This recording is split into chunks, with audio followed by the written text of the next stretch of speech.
Hello agents, today's recording is on creating an email campaign for your leads. Once you log in, we're going to go to the section that says add, but before we do that, you're going to see on your left hand side the tab that says email marketing. That's what you're going to click on. Then you're going to select campaigns. But before we actually go in to add our very first campaign, I want to go into the WRG, the general brokerages campaign, because there's something that I want you to see. So for every campaign that you set up and every campaign that you assign to a lead, the lead has to agree to opt in.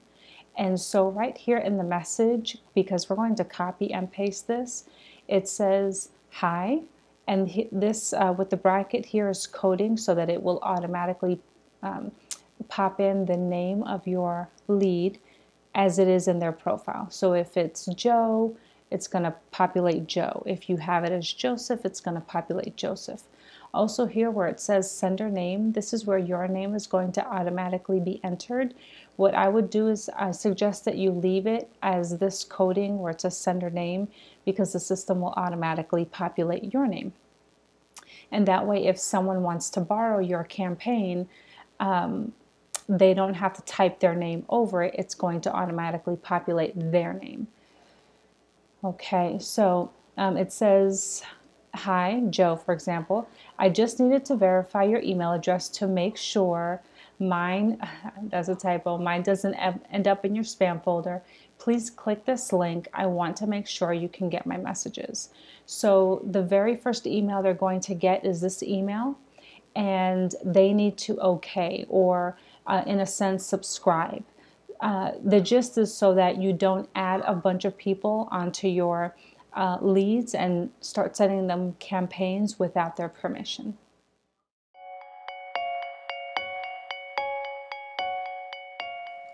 Okay, so I think as a suggestion, I'm going to say let's just copy and paste this opt-in email. It's kind of generic language.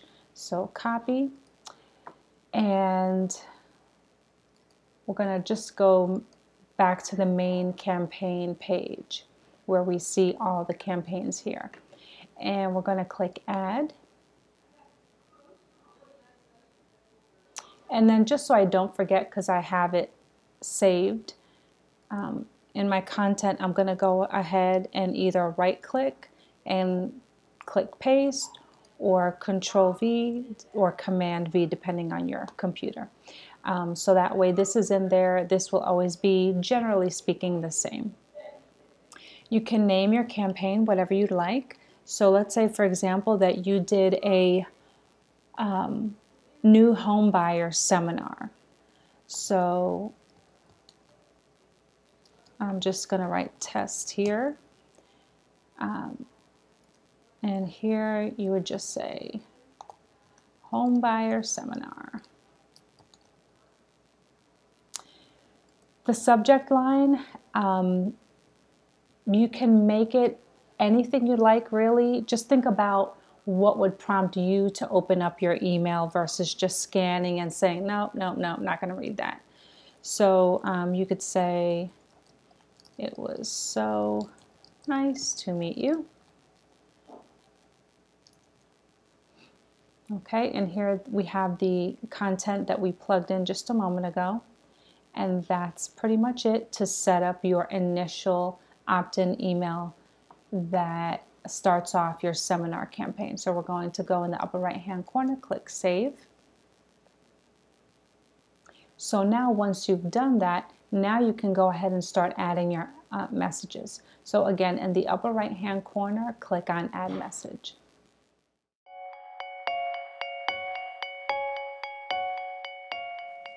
Once you click on Add Message, this will automatically, unless you choose otherwise, it's going to create an email based off of the campaign that you just created. So you can either specify when they're going to receive it a particular day, or days since signed up. I would highly recommend days since signed up Because if you do a seminar today and then you do a seminar 2 months from now, this is something that you can put on repeat for the new people that have signed up for your seminar. So we could say 1 day, and here you can vary it. You could say, let's just think about when people open up their emails, maybe when they're first getting to work. So let's just say 9:05. And again, we're going to put in a message. We could say,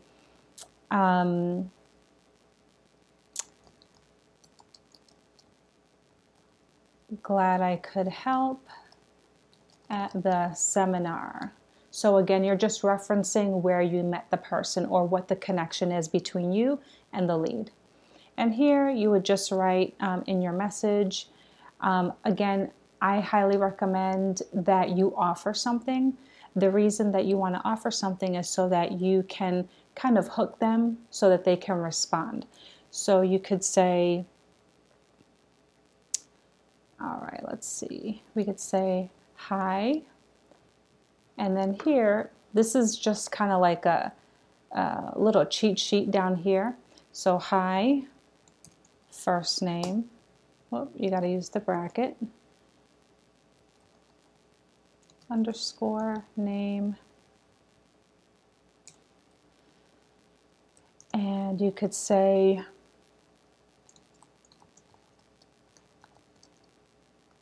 just wanted to let you know I have a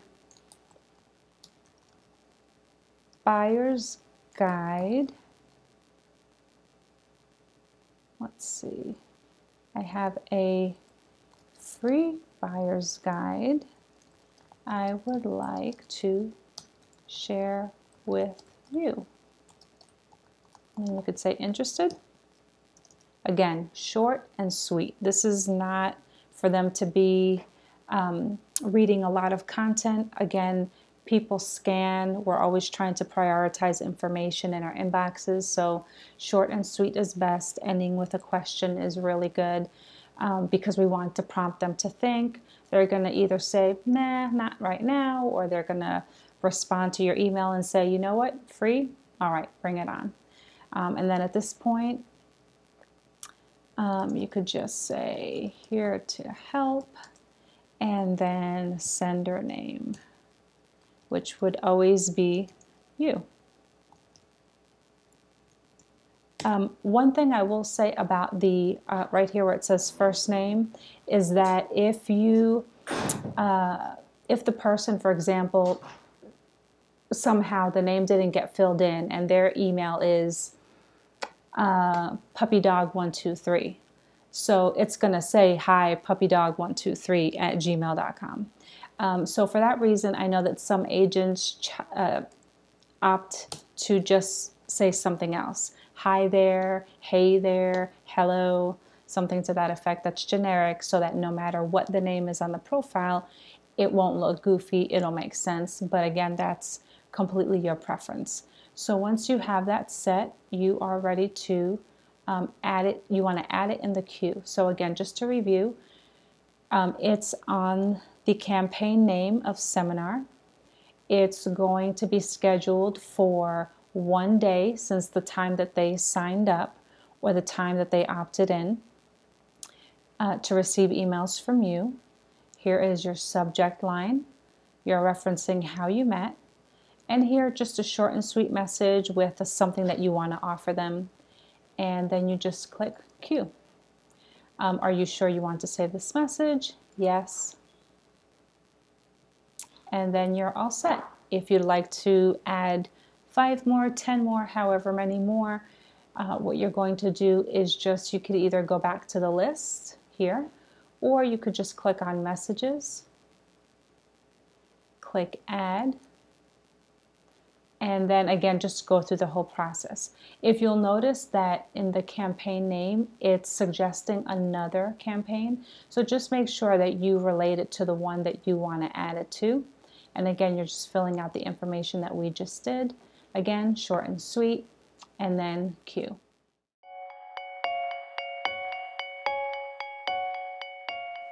Just a quick thought about adding a campaign to a lead that you currently have. You're going to go to your contact list. When you select the lead, you're going to go to the section that says email marketing.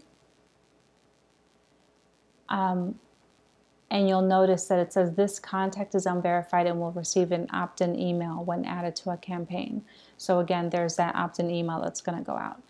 As you can see, there's no campaigns currently for them. So you just select one of the campaigns that either you've created or the general brokerage email campaign. It's currently lasting up to, I believe, 330 days. The whole idea is for them to continuously get drip emails until they respond, just to keep you at the forefront and active in their inbox. I would remind you that when you do have a valid and productive conversation with your lead and or client, that you would remove them from the campaign so that they don't continue to get emails from you, because it might get a little confusing for them as to why you're asking what part of Greenville you want to be in, if that's part of the verbiage of the campaign email, when you've already had a great discussion with them about how they want to be in Taylor's. So again, you would just click the campaign that you want. So now you see here it pops into current campaigns, and then click save, and then that's how they'll begin to receive emails, or at the very least the initial opt-in email. If you realize that you selected the wrong one, no worries, you're just going to click the X and it removes it and brings it back down to the bottom.